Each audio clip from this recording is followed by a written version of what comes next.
Subscribe Kalyani Online Classes channel for all exams.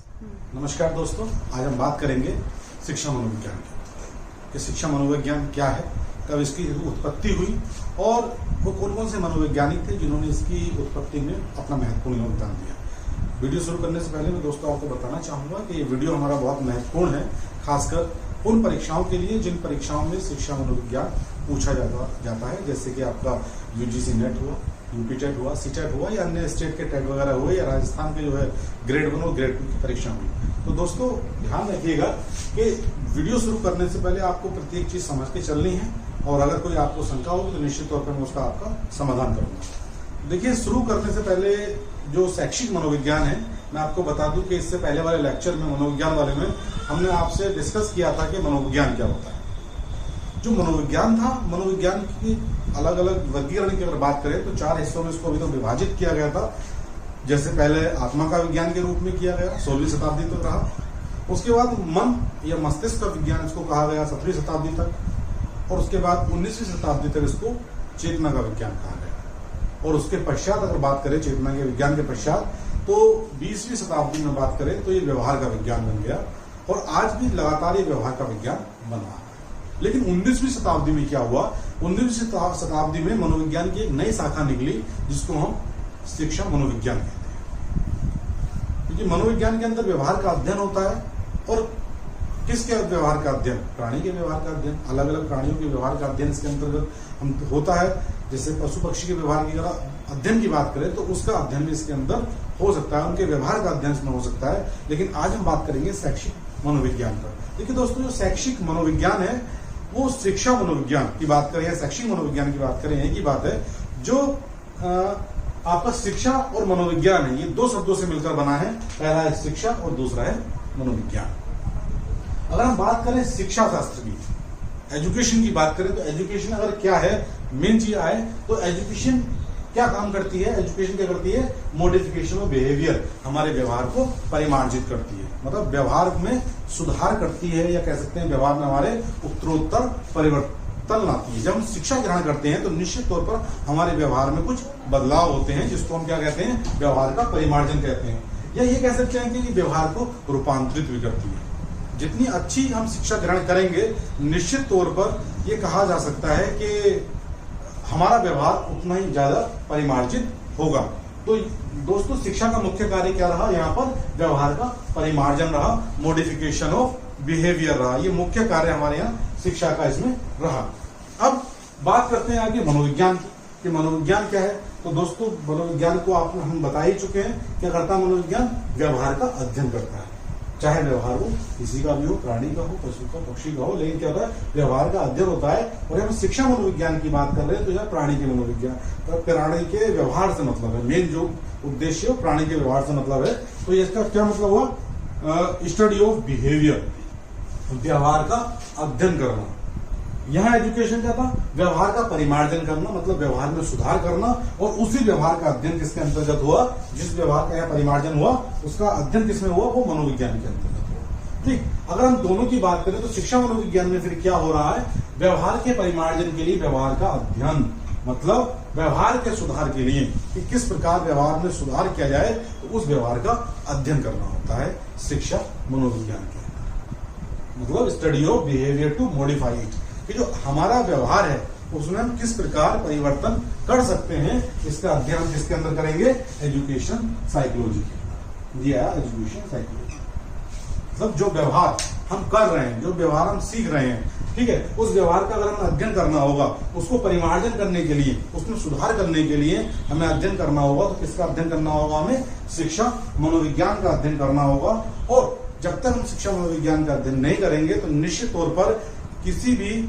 प्राणी के व्यवहार में हम उतने अच्छे तरीके से परिवर्तन नहीं ला सकते जितना हम शिक्षा मनोविज्ञान के बाद ला सकते हैं। आपने देखा होगा जब हम बीएड वगैरह करते हैं या बीटीसी वगैरह करते हैं तो एक हमें बाल विकास या बाल मनोविज्ञान पढ़ाया जाता है। शिक्षा मनोविज्ञान के अंतर्गत वो चीजें आती हैं। क्यों सिखाया जाता है? ताकि हम बालक के व्यवहार को जान सकें। जब हम बालक के व्यवहार को जानेंगे और जो हम उसको शिक्षा प्रदान करेंगे तो निश्चित तौर पर हमें वो सारी विधियां मालूम होंगी कि हम कौन सी विधि का यूज करें पढ़ाने के लिए, जिससे बालक के व्यवहार में परिमार्जन हो या परिवर्तन हो। तो ये दोस्तों पूरा स्ट्रक्चर था जो बताता है कि शिक्षा मनोविज्ञान क्या है और किन शब्दों से बना है। एक बार मैं आपको इसको रिपीट कर दूंगा। शिक्षा और मनोविज्ञान, जो एजुकेशन है और जो साइकोलॉजी है, वो दो शब्दों से मिलकर बना है एजुकेशन साइकोलॉजी। एक एजुकेशन और दूसरा साइकोलॉजी, जिसमें एजुकेशन का मतलब है मॉडिफिकेशन ऑफ बिहेवियर, व्यवहार का परिमार्जन, और साइकोलॉजी का मतलब है स्टडी ऑफ बिहेवियर, मतलब उस व्यवहार का अध्ययन करना। ठीक है, तो दोनों का मतलब क्या हुआ? Study of behaviour to modify it, उस व्यवहार के परिमार्जन के लिए व्यवहार का अध्ययन करना। मतलब जो व्यवहार में हम परिवर्तन लाना चाहते हैं, जिसमें सुधार करना चाहते हैं, उसका अध्ययन करना ही क्या कहलाता है? शिक्षा मनोविज्ञान कहलाता है, एजुकेशनल साइकोलॉजी कहलाता है। अभी इसके आगे दोस्तों अब हम देखेंगे शिक्षा मनोविज्ञान का इतिहास, कि शिक्षा मनोविज्ञान के इतिहास के बारे में किस किसने क्या क्या कहा है। तो दोस्तों, जब शिक्षा मनोविज्ञान का इतिहास हम पढ़ते हैं तो एकाएक हमारे मन में एक प्रश्न ये उठता है कि शिक्षा मनोविज्ञान का प्रारंभ हुआ कब था। देखिए, इस संबंध में अगर हम देखें तो जो अलग अलग विद्वान हैं उनके बीच में मतभेद हैं। कुछ जो विद्वान हैं वो इसका जो प्रारंभ मानते हैं वो 19वीं शताब्दी से स्वीकार करते हैं, जबकि कुछ अन्य जो मनोवैज्ञानिक हैं वो मनोविज्ञान का जो स्टार्टिंग है या शिक्षा मनोविज्ञान की जो शुरुआत है उसको मानते हैं, जो प्लेटो हैं, अरस्तु हैं, जैसे प्राचीन यूनानी दार्शनिक हैं, उनके समय से स्वीकार करते हैं। और ये हम जानते हैं कि जो शिक्षा मनोविज्ञान है एक मनोविज्ञान की शाखा है और इसका जो प्रारंभ है 19वीं शताब्दी से स्वीकार किया जाता है। लेकिन मतभेद होने के कारण कुछ मनोवैज्ञानिक हैं जैसे कॉलसैनिक, B.F. स्किनर, इन लोगों के नाम इसमें आते हैं जो ये मानते हैं कि शिक्षा मनोविज्ञान का जो प्रारंभ हुआ था वो कब से हुआ था? प्राचीन यूनानी दार्शनिकों के समय से हुआ था, जैसे प्लेटो, अरस्तु, ये नाम फेमस हैं, इनके द्वारा ही जो है उसमें शिक्षा मनोविज्ञान की उत्पत्ति मानी जाती है। अगर यहीं अब हम बात करें कॉलसैनिक की, कॉलसैनिक एक हम मनोवैज्ञानिक हैं, इन्होंने जो है बताया है कि जो शिक्षा मनोविज्ञान जो इनके अनुसार है, ये बताते हैं कि जो शिक्षा मनोविज्ञान का जो अध्ययन है वो उसका जो प्रारंभ हुआ था वो 5वीं शताब्दी ईसा पूर्व हुआ था। और ये यूनानी दार्शनिक जो थे जैसे कि प्लेटो हुए, अरस्तु हुए, इनके समय से इन्होंने इसको माना है।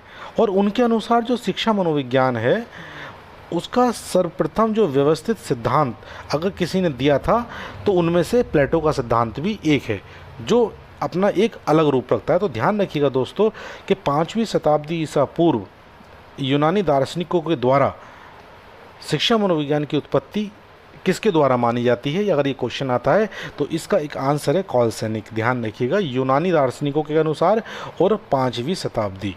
ध्यान रखिएगा, ये दो चीज़ें अगर आती हैं इससे तो ये क्वेश्चन आपका यहाँ से बनता है, तो इसको आप सही करेंगे। यहाँ देखिए, अब बात करते हैं B.F. स्किनर की।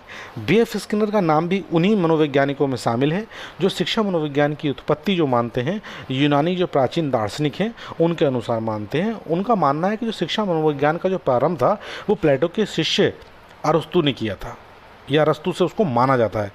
और यह भी माना जा सकता है कि प्लेटो, अरस्तु आदि यूनानी दार्शनिकों ने शिक्षा संबंधी जो सिद्धांत थे उनका प्रतिपादन करते हुए इन सिद्धांतों को तात्कालीन मनोविज्ञान से जोड़ने की कोशिश की थी।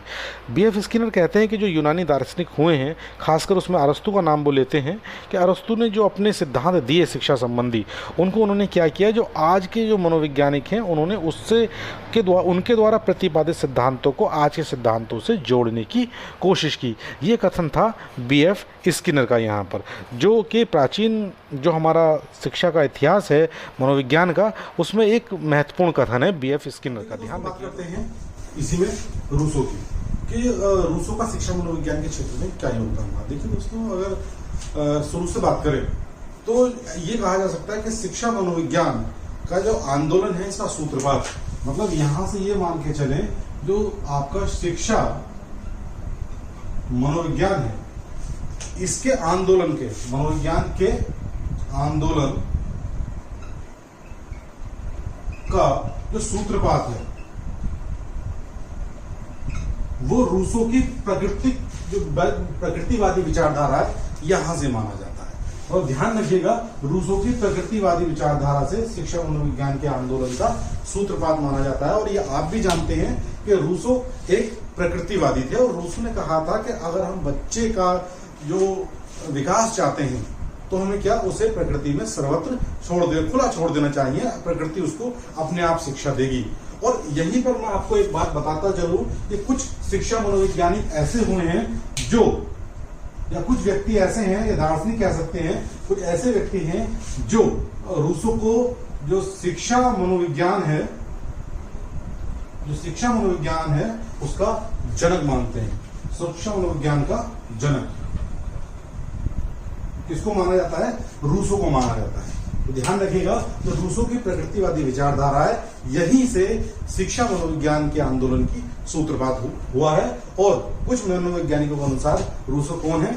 शिक्षा मनोविज्ञान के जनक भी माने जाते हैं। ये कुछ जो है मनोवैज्ञानिकों का मानना है। रूसो ने जब पढ़ाया था, रूसो को आपने पढ़ा होगा, उसमें एमिल में काफी चीजें उसने दी हैं और प्रकृति को उसने एक मेजर फैक्टर माना है कि व्यक्ति के व्यवहार के लिए, या व्यक्ति के उत्तरोत्तर जीवन परिवर्तन के लिए, या छात्र के जीवन के परिवर्तन के लिए प्रकृति बहुत जरूरी है। कि जब तक बालक प्रकृति के साथ अंतःक्रिया नहीं करेगा तब तक बालक उच्च प्रकार की या अच्छी शिक्षा नहीं प्राप्त कर सकता।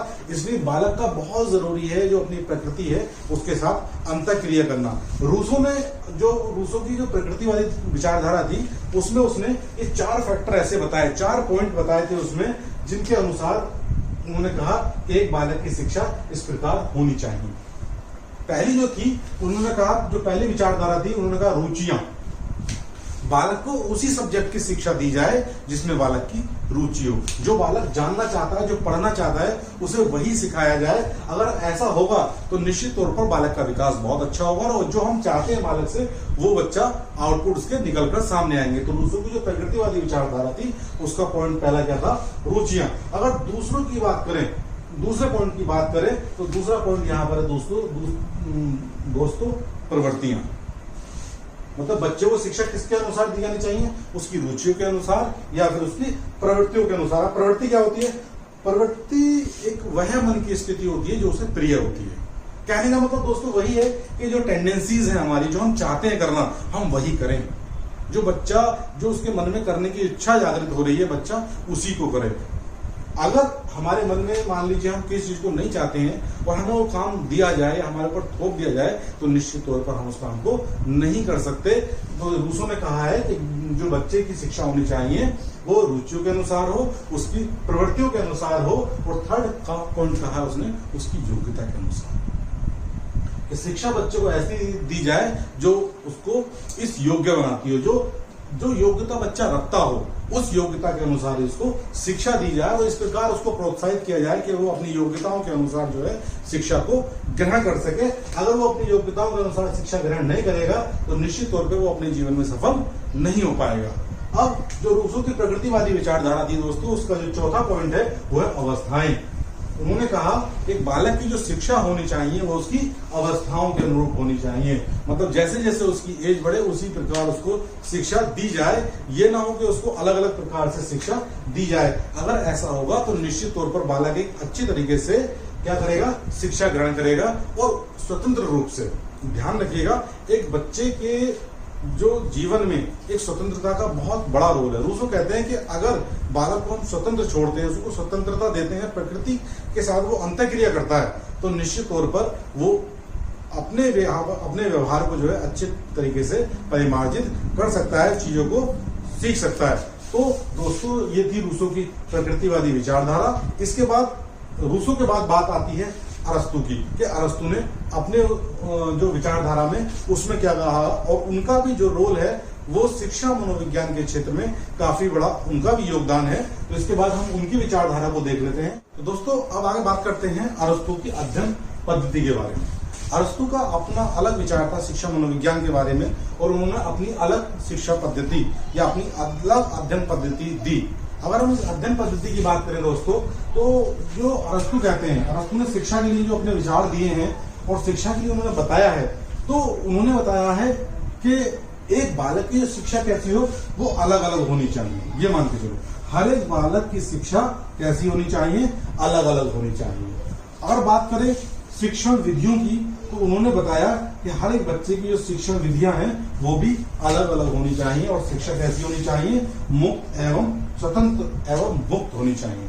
देखिए दोस्तों, यहाँ पर अरस्तु बताते हैं कि जो अगर मनोविज्ञान की हम बात करें तो अरस्तु कहते हैं कि मनोविज्ञान के अपने कुछ अलग नियम हैं और उसके अपने कुछ सिद्धांत हैं। मनोविज्ञान ये भी बताता है कि संसार में दो व्यक्ति एक से नहीं होते, उनकी आदतें एक से नहीं होती, मतलब उनके अंदर व्यक्तिगत भिन्नताएं पाई जाती हैं, सबके अपने अपने नियम होते हैं, अपनी अपनी स्वतंत्रताएं होती हैं। तो यहीं पर उन्होंने कहा तो ये कैसे हो सकता है कि जब सब व्यक्ति अलग होते हैं, अपने व्यवहार में अलग होते हैं, अपने क्रियाकलापों में अलग होते हैं, तो एक बालक जो है उसकी शिक्षा भी एक सी हो सकती है। जरूरी नहीं है दोस्तों कि एक जैसे हम एक बालक को शिक्षा देना चाहें वो सबको हम सेम शिक्षा दें। तो अरस्तु ने अपनी अध्ययन पद्धति में क्या कहा, अरस्तु ने बताया कि शिक्षा कैसी होनी चाहिए, अलग अलग होनी चाहिए, मतलब हर एक व्यक्ति को अलग हिसाब से शिक्षा दे। मान लीजिए किसी को हम व्यवसायिक शिक्षा दे रहे हैं, कोई डॉक्टर बनना चाहता है, कोई इंजीनियर बनना चाहता है, तो जो वो बनना चाहता है उसको उसी प्रकार की शिक्षा दी जानी चाहिए। अगर वो नैतिक शिक्षा पाना चाहता है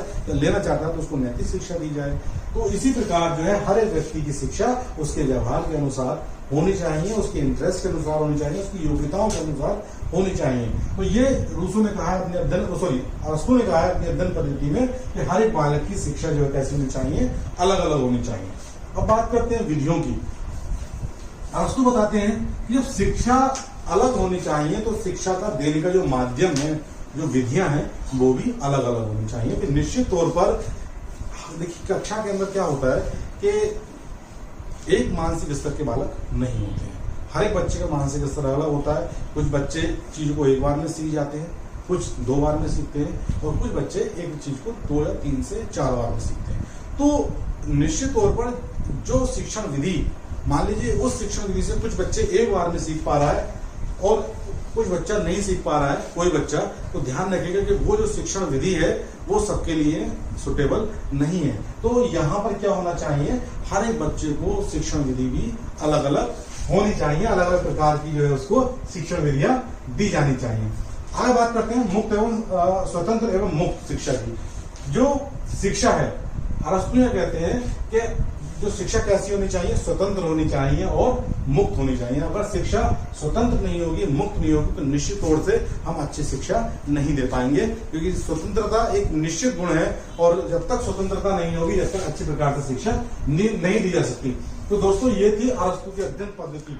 देखिए, अगर रूसो की बात की जाए या अरस्तु की बात की जाए, अरस्तु ने जो अपना सिद्धांत दिया, उपयोगिता बताई शिक्षा मनोविज्ञान की, और रूसो हैं उन्होंने जो अपना मनोवैज्ञानिक आंदोलन का सूत्रपात किया था जिसे प्रकृतिवादी विचारधारा कहा था, तो उस जो प्रकृतिवादी विचारधारा थी और जो अरस्तु का जो कथन था, अरस्तु ने जो 3-4 उपयोगिताएं उसकी बताई हैं, तो उस पर प्रकाश डालते हुए जो मॉन्टेसरी वो कहती हैं कि शिक्षक को प्रयोगात्मक मनोविज्ञान का जितना अधिक ज्ञान होता है उतना ही अधिक वह जानता है कि कैसे पढ़ाया जाए। देखिए, बहुत अच्छा कथन है दोस्तों। ये अक्सर बात आती है, मारियो मॉन्टेसरी ने कही है कि एक शिक्षक को प्रयोगात्मक मनोविज्ञान का ज्ञान अधिक से अधिक होना चाहिए। एक व्यक्ति को या एक शिक्षक को जितना अधिक प्रयोगात्मक मनोविज्ञान का ज्ञान एक व्यक्ति को या शिक्षक को होगा वह उतना अच्छा पढ़ा सकता है। अब देखिए दोस्तों, बात करते हैं आधुनिक मनोवैज्ञानिकों में किस किस का क्या क्या कथन है शिक्षा मनोविज्ञान को लेकर। देखिए, अगर शिक्षा मनोविज्ञान की बात करें तो उसमें स्टैनले हॉल का नाम सबसे ऊपर आता है। स्टैनले हॉल का जो क्षेत्र है, अगर मुख्य रूप से बात करें तो इनका क्षेत्र है बाल मनोविज्ञान के अध्ययन पर। मतलब ये बाल मनोविज्ञान के अध्ययन के लिए ही इनको मुख्य रूप से जाना जाता है, और इन्होंने बाल मनोविज्ञान पर ही अपना जो है अध्ययन किया था, या अध्ययन का इनके मुख्य विषय यही रहा था। और स्टैनले हॉल ने क्या किया था दोस्तों, इन्होंने बालक के व्यवहार के अध्ययन के लिए एक प्रश्नावली का निर्माण किया था। ये कह भी सकते हैं कि बालक के व्यवहार का अध्ययन करने के लिए सर्वप्रथम जो बाल मनोविज्ञान पर किसी प्रश्नावली का निर्माण किया वो इन्होंने किया था। लेकिन ध्यान रखिएगा, केवल बाल मनोविज्ञान के व्यवहार का अध्ययन करने के लिए प्रथम प्रश्नावली का जो निर्माण किया था वो स्टैनले हॉल ने किया था। लेकिन पहली प्रश्नावली, जो सर्वप्रथम प्रश्नावली को किसी ने बनाया था, तो उसको बनाने वालों में जो नाम है वो वुडवर्थ का है। वुडवर्थ के द्वारा ही पहली प्रश्नावली का निर्माण किया गया था। लेकिन बाल व्यवहार का अध्ययन करने के लिए सबसे पहले जो प्रश्नावली बनाई गई थी उसका निर्माण स्टैनले हॉल के द्वारा किया गया था। ये एक याद करने योग्य कथन है, आप इसको ध्यान रखिएगा। बाल मनोविज्ञान के अध्ययन के लिए जो प्रश्नावली का निर्माण किया गया वो स्टैनले हॉल के द्वारा किया गया। वहीं दोस्तों अगर आगे हम बात करें इस स्टैनले हॉल को, तो स्टैनले हॉल को ही बाल मनोविज्ञान का जनक भी कहा जाता है। देखिए ये क्वेश्चन अगर आता है कि बाल मनोविज्ञान का जनक किसे कहा जाता है, तो ध्यान रखिएगा आप लोग, नाम स्टैनले हॉल वो व्यक्ति हैं जिन्हें बाल मनोविज्ञान का जनक कहा जाता है। क्यों कहा जाता है उसके पीछे भी एक कारण है। स्टैनले हॉल ही एक ऐसे व्यक्ति हैं, मतलब ऐसे व्यक्ति थे जिन्होंने सर्वप्रथम बाल गृहों की जो है निर्माण कराया था। और उनका निर्माण क्यों कराया था कि वहाँ पर बाल गृहों में बच्चों को ऐसी परिस्थितियाँ दी जा सके जिसमें बालक के व्यवहार का अध्ययन किया जा सके।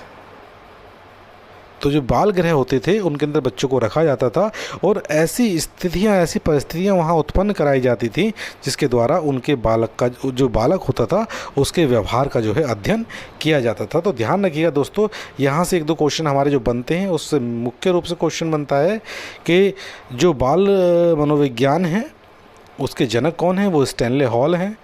प्रश्नावली का सर्वप्रथम निर्माण किया था वुडवर्थ ने।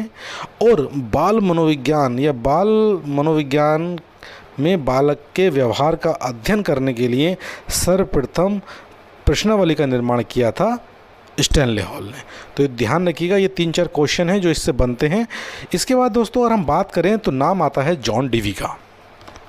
जॉन डेवी एक दार्शनिक हैं, अमेरिकी शिक्षा शास्त्री हैं और इनका जो मनोविज्ञान के क्षेत्र में बहुत महत्वपूर्ण योगदान है। और इन्होंने क्या किया था, शिक्षा के क्षेत्र में, मनोविज्ञान के क्षेत्र में चिंतन किया और शिक्षा प्रक्रिया पर मनोवैज्ञानिक प्रयोग व निष्कर्षों का अविस्मरणीय प्रभाव इन्होंने डाला अपने शैक्षिक चिंतन की वजह से। ये बहुत अच्छे शिक्षा शास्त्री थे और इन्होंने क्या किया, जॉन डेवी के द्वारा ही बालक के जो शैक्षिक व्यवहार था उसका अध्ययन किया गया था। मतलब बालक के शैक्षिक व्यवहार का ध्यान रखिएगा, यहाँ पर जो बालक का जो शैक्षिक व्यवहार का अध्ययन किया गया है वह किसके द्वारा किया गया है, जॉन डेवी के द्वारा किया गया है। और यह भी कहा जा सकता है कि जो जॉन डेवी के अध्ययन का जो मुख्य विषय रहा बालक का शैक्षिक व्यवहार रहा। ध्यान रखेंगे इस बात को, जो बालक के शैक्षिक व्यवहार का जो अध्ययन किसी ने किया है वह जॉन डेवी ने किया है। इसी के साथ साथ आपको बताते चलें शिक्षा मनोविज्ञान के क्षेत्र में ही जो जॉन डेवी ने क्या किया था, जो अमेरिका का एक शिकागो शहर है, शिकागो नगर, वहाँ पर शिक्षा मनोविज्ञान की पहली प्रयोगशाला 1890 में स्थापित की थी। ध्यान रखिएगा दोस्तों, शिक्षा मनोविज्ञान की पहली प्रयोगशाला। यहाँ पर एक क्वेश्चन और बात आती है, मनोविज्ञान की प्रयोगशाला नहीं। अगर आप मनोविज्ञान की प्रयोगशाला को देखेंगे तो मनोविज्ञान की जो प्रथम प्रयोगशाला किसने स्थापित की थी, विलियम वुंट ने की थी 1879 में लिप्जिंग कॉलेज, लिप्जिंग जो नगर है, लिप्जिंग विश्वविद्यालय में, जो कार्ल मार्क्स के नाम से जाना जाता है, 1879 में की थी मनोविज्ञान की प्रयोगशाला। लेकिन अगर शिक्षा मनोविज्ञान की प्रयोगशाला की बात करें तो उसकी जो स्थापना किसके द्वारा की गई है दोस्तों, वो जॉन डेवी के द्वारा की गई है शिकागो नगर में 1890 में। इसका ध्यान रखिएगा। और इस प्रयोगशाला में शिक्षार्थियों के व्यवहार का अध्ययन किया गया है। ये जॉन डेवी का कथन है। और जॉन डेवी बताते हैं कि जो बालक होता है, शिक्षार्थी होता है, उसके जो व्यवहार का अध्ययन है वो कहाँ किया गया, इस प्रयोगशाला के अंदर किया गया। जिस प्रयोगशाला का जो निर्माण है वो किसने किया, जॉन डेवी के द्वारा 1890 में किया गया। आइए दोस्तों बात करते हैं इसके साथ साथ थॉर्नडाइक की। देखिए थॉर्नडाइक को जो है प्रथम शैक्षिक मनोवैज्ञानिक कहा जाता है। ध्यान रखिएगा, जो प्रथम शैक्षिक मनोवैज्ञानिक कौन है, थॉर्नडाइक। और थॉर्नडाइक का अधिगम के क्षेत्र में बहुत बड़ा नाम है। और थॉर्नडाइक ही ऐसे व्यक्ति हैं जिन्होंने सीखने के 3 मुख्य और 5 गौण नियम दिए थे। ठीक है, अधिगम के ध्यान रखिए, जो 3 मुख्य नियम थे, तत्परता का नियम, प्रभाव का नियम, अभ्यास का नियम, ये इनके 3 मुख्य नियम थे जो उन्होंने उस समय दिए थे। और इनका पूरा नाम क्या है, एडवर्ड एल थॉर्नडाइक इनका पूरा नाम है। और ये प्रथम शैक्षिक मनोवैज्ञानिक हैं। और यही इन लोगों के प्रयास से दोस्तों ये कहा जा सकता है कि जो शिक्षा मनोविज्ञान की जो उत्पत्ति हुई मनोविज्ञान की एक शाखा के रूप में हुई, और कब हुई? 19वीं शताब्दी में। 19वीं शताब्दी में मनोविज्ञान की एक शाखा के रूप में शिक्षा मनोविज्ञान की उत्पत्ति हो गई, और शिक्षा मनोविज्ञान ने एक स्वतंत्र विषय के रूप में 1920 में अपना एक अलग स्थान प्राप्त किया। ध्यान रखिएगा, एक अलग विषय का जो दर्जा मिला है शिक्षा मनोविज्ञान को, वो कब मिला है? 1920 में मिला है। इसका आप ध्यान रखिएगा। आगे बात करते हैं शिक्षा मनोविज्ञान की परिभाषाओं पर। सबसे पहले हम कॉलसैनिक की परिभाषा ही देखते हैं। कॉलसैनिक क्या कहते हैं? मनोविज्ञान के सिद्धांतों परिणामों का शिक्षा के क्षेत्र में अनुप्रयोग शिक्षा मनोविज्ञान है। मतलब जो मनोविज्ञान के जितने सिद्धांत हैं, मनोविज्ञान के जो सिद्धांत हैं उनके परिणामों का, जो सिद्धांत हम इम्प्लीमेंटेशन करते हैं और उनके जो परिणाम आते हैं उनका जो उपयोग है, उनका अनुप्रयोग है, उनका जो परिणाम हम शिक्षा के क्षेत्र में उपयोग करते हैं, वो क्या है? वही शिक्षा मनोविज्ञान है। जो मनोविज्ञान के जो सिद्धांतों का प्रतिपादन किया गया, जो उससे परिणाम आए और उनका जो अनुप्रयोग शिक्षा मनोविज्ञान में किया गया, वही क्या है? शिक्षा मनोविज्ञान है। वहीं अगर हम बात करते हैं क्रो एंड क्रो की, ये अपनी परिभाषा में कहते हैं कि शिक्षा मनोविज्ञान व्यक्ति के जन्म से लेकर वृद्धावस्था तक सीखने के अनुभवों का वर्णन तथा व्याख्या है। ये कहते हैं कि शिक्षा मनोविज्ञान क्या है? ये बताते हैं कि जब एक बच्चे का जन्म होता है और जन्म से लेकर वृद्धावस्था तक, जब तक वो बूढ़ा होता है, जितने भी अनुभव वो सीखता है उसकी सबकी व्याख्या क्या है? वही शिक्षा मनोविज्ञान है। ये इसके अंदर शिक्षा मनोविज्ञान के अंदर इस सबकी व्याख्या होती है। आगे हम बात करेंगे स्किनर के अनुसार, जो स्किनर ने परिभाषा दी है। स्किनर बताते हैं दोस्तों कि शिक्षा मनोविज्ञान की वह शाखा है जो शिक्षण तथा अधिगम से संबंधित है। मतलब शिक्षण के क्षेत्र में या अधिगम के क्षेत्र में जितना भी ये कार्य हुआ वो शिक्षा मनोविज्ञान के अंतर्गत हुआ, और ये मनोविज्ञान की एक शाखा है। मतलब शिक्षा मनोविज्ञान को मनोविज्ञान की एक शाखा किसने कहा है? ये क्वेश्चन अगर आ जाता है कि शिक्षा मनोविज्ञान को मनोविज्ञान की एक शाखा किसने कहा है, तो वो नाम है स्किनर का। इस बात को आप ध्यान रखेंगे। अगली डेफिनेशन आती है स्टीफन की। स्टीफन कहते हैं कि शिक्षा मनोविज्ञान शैक्षिक विकास का क्रमबद्ध अध्ययन है। मतलब शैक्षिक मनोविज्ञान क्या है? शैक्षिक विकास का क्रमबद्ध अध्ययन। एक बालक जब विद्यालय में प्रवेश करता है, ये माने या जन्म लेने के पश्चात जितना भी वो सीखता है, बड़ा होते होते उसका जो कॉन्टीन्यूअस डेवलपमेंट उसमें हो रहा है, वो सबका अध्ययन क्या कहलाता है? वही शिक्षा मनोविज्ञान कहलाता है। यहाँ एक डेफिनेशन और है, महत्वपूर्ण है, ट्रो के अनुसार। ट्रो क्या कहते हैं? शिक्षा मनोविज्ञान शैक्षिक परिस्थितियों के मनोविज्ञानिक पक्षों का अध्ययन है। मतलब शिक्षा मनोविज्ञान क्या है? शैक्षिक परिस्थितियों के मनोवैज्ञानिक है। या दोस्तों थोड़ा सा ये मिस्टेक है, शैक्षिक परिस्थितियों के मनोवैज्ञानिक पक्षों का अध्ययन है। मतलब शैक्षिक परिस्थितियाँ, जो भी शैक्षिक परिस्थितियाँ उत्पन्न होती हैं, जो भी उसमें समस्याएं उत्पन्न होती हैं, या जो उसमें अचीवमेंट्स होते हैं, सबका अध्ययन क्या है? वही मनोविज्ञान है। इसके बाद अगर हम सर्वमान्य मुख्य परिभाषा की बात करें, ये बहुत सी परिभाषाएं हैं, इनके अनुसार एक मुख्य परिभाषा क्या दी जा सकती है, तो उसमें दोस्तों जो शिक्षा मनोविज्ञान है वो शैक्षिक परिस्थितियों में मानव व्यवहार का अध्ययन करके, ध्यान रखिएगा, शिक्षा मनोविज्ञान शैक्षिक परिस्थितियों में मानव व्यवहार का अध्ययन करके शिक्षण अधिगम प्रक्रिया को सरल, सुगम तथा प्रभावी बनाने का विज्ञान है। सरल, सुगम तथा प्रभावी बनाने का, ये सुगम है, सुगम, ये सुगम है दोस्तों, सरल, सुगम तथा प्रभावी बनाने का विज्ञान है। इस बात को आप ध्यान रखिएगा। मतलब शिक्षा मनोविज्ञान शैक्षिक परिस्थितियों में व्यवहार का अध्ययन, दूसरी बात करके शिक्षण अधिगम प्रक्रिया को, जो सीखने की प्रक्रिया है, उसको सरल बनाना, सुगम बनाना और प्रभावी बनाना ही क्या है? शिक्षा मनोविज्ञान है। ये एक इसकी सर्वमान्य एक परिभाषा है। दोस्तों अब बात करते हैं हम शिक्षा मनोविज्ञान के उद्देश्यों के बारे में, कि शिक्षा मनोविज्ञान के क्या क्या उद्देश्य रहे हैं। देखिए, जो शिक्षा मनोविज्ञान का दोस्तों पहला उद्देश्य है वो है छात्रों की योग्यताओं, क्षमताओं तथा सामर्थ्य का ज्ञान प्राप्त करना। क्या योग्यताएं हैं, क्या क्षमताएं हैं, कितना वो सामर्थ्य है, इसका ज्ञान प्राप्त करके उसको शिक्षा देना।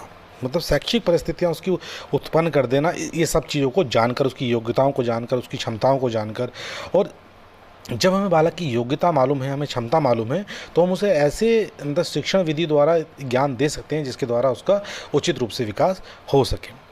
वहीं दूसरी बात करते हैं, दूसरा पॉइंट है छात्रों की रुचि का ज्ञान प्राप्त करना। मतलब छात्र की किस क्षेत्र में रुचि है। छात्र आर्टिस्ट बनना चाहता है, डॉक्टर बनना चाहता है, इंजीनियर बनना चाहता है, टीचर बनना चाहता है, वो क्या बनना चाहता है, इसका ज्ञान जो है हम किसके द्वारा प्राप्त कर सकते हैं। इसका ज्ञान दोस्तों शिक्षा मनोविज्ञान के द्वारा ही प्राप्त किया जा सकता है, और ये शिक्षा मनोविज्ञान का एक उद्देश्य है। अगले पॉइंट की बात करें तो अगला पॉइंट है छात्रों की अवस्थाओं के अनुरूप उन्हें विकास की ओर अग्रसर करना। देखिए दोस्तों, उम्र के अनुसार अवस्था, बाल्यावस्था है, शैशवावस्था, बाल्यावस्था, किशोरावस्था, अलग अलग अवस्थाओं के अनुरूप वो उन्हें विकास की ओर अग्रसर करना, मतलब ये जानना कि उनकी किस अवस्था में उन्हें किस चीज़ की आवश्यकता है, उन आवश्यकताओं को जानकर उनकी पूर्ति कर उन्हें विकास की ओर अग्रसर करना भी शिक्षा मनोविज्ञान का एक उद्देश्य है। हमारा नेक्स्ट पॉइंट है छात्रों के वंशानुक्रम का ज्ञान प्राप्त करना।